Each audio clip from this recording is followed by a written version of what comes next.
ভগবান শ্রীকৃষ্ণ একসময় কলসি থেকে বের করে মাখন চুরি করে খেয়েছিল, আবার কারো বাড়িতে ঢুকেও সে এটা ওটা চুরি করে খেত।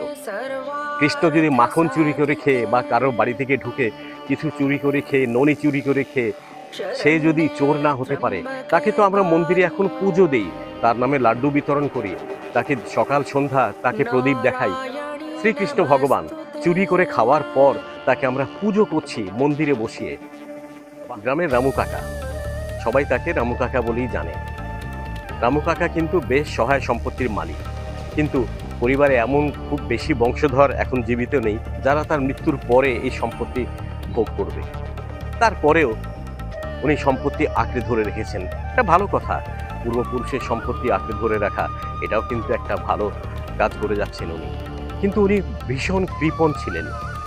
একদিন দেখি রামু কাকা জঙ্গলের মধ্যে ছুটছেন কি জানি ধরার জন্যে।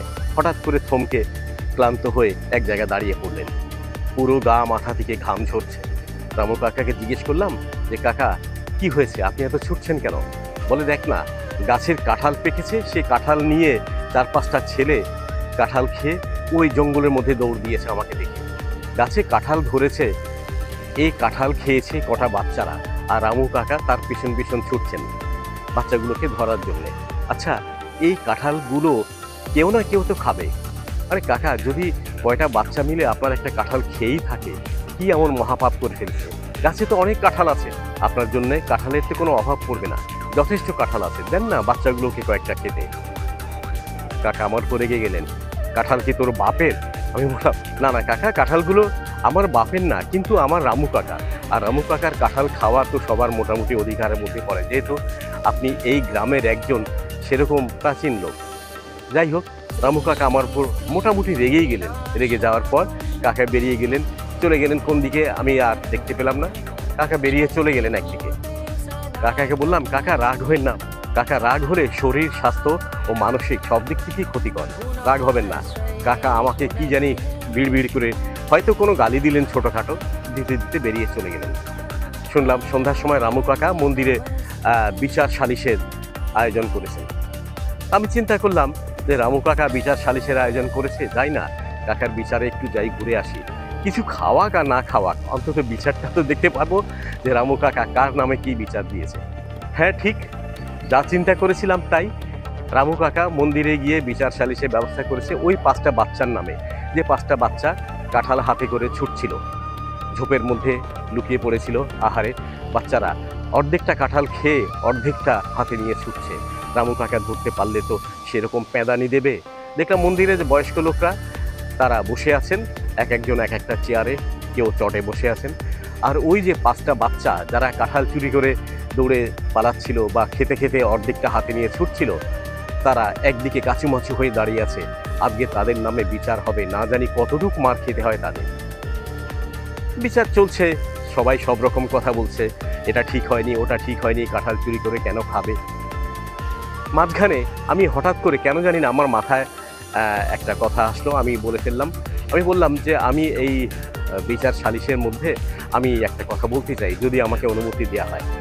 তো আমি তো অত বড় মানুষ না তাদের মতন, তারপরও আমি তো বিচার সালিশ করার মতন কোনো যোগ্য লোক নেই, তারপরও সাহস করে বলে ফেললাম যে আমি কিছু বলতে চাই, আমাকে অনুমতি দেওয়া হোক।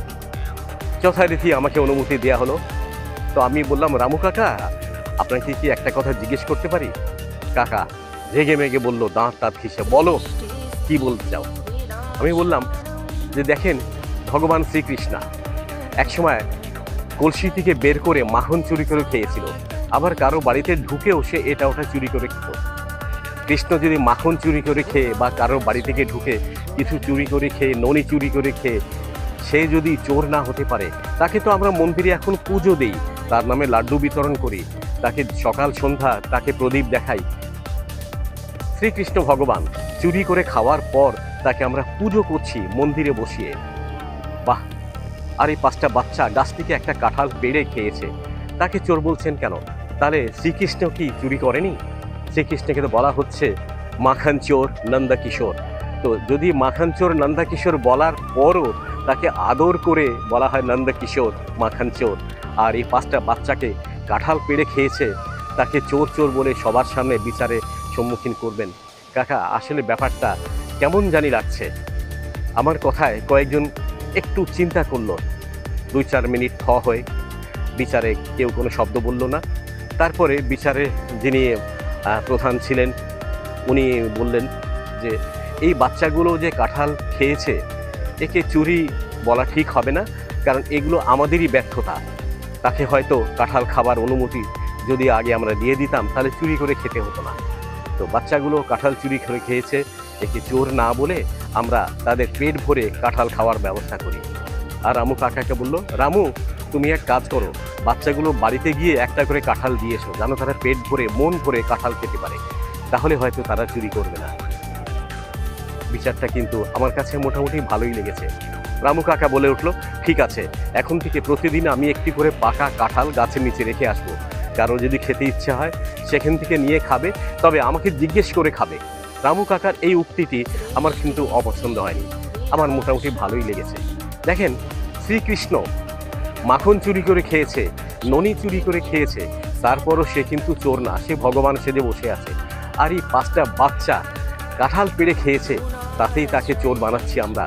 সমাজের কি সুন্দর নিয়ম, মাখন চুরি করলে ভগবান, আর গাছ থেকে পেড়ে কাঁঠাল খেলে সে হয় কাঁঠাল চোর। ব্যাপারটা কেমন লাগে আপনাদের আমি জানি না, অন্তত আমার তো মানসিকভাবে আমি এটা মেনে নিতে পারি না। চোর কিন্তু সবাই চোর, তারপরেও আমরা শ্রীকৃষ্ণকে চোর বলবো না।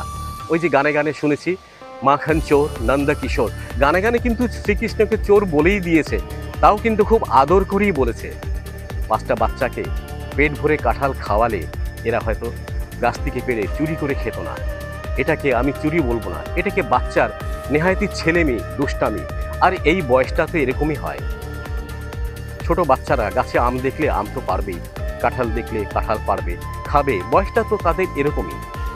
তাদের সঙ্গে করে নিয়ে আদর করে ভালো মন্দের বিশ্লেষণ যদি তাদের শেখানো হয়, ভালো মন্দ তাদের যদি বুঝিয়ে দেওয়া হয়, তাহলে হয়তো এই বাচ্চারা সামনে এভাবে গাছ থেকে পেড়ে কাঁঠাল খাবে না, জিজ্ঞেস করেই খাবে। আমার কথায় যদি কোনো ভুল ত্রুটি হয়ে থাকে ক্ষমা দৃষ্টিতে দেখবেন, আমার সঙ্গেই থাকবেন সব সময়।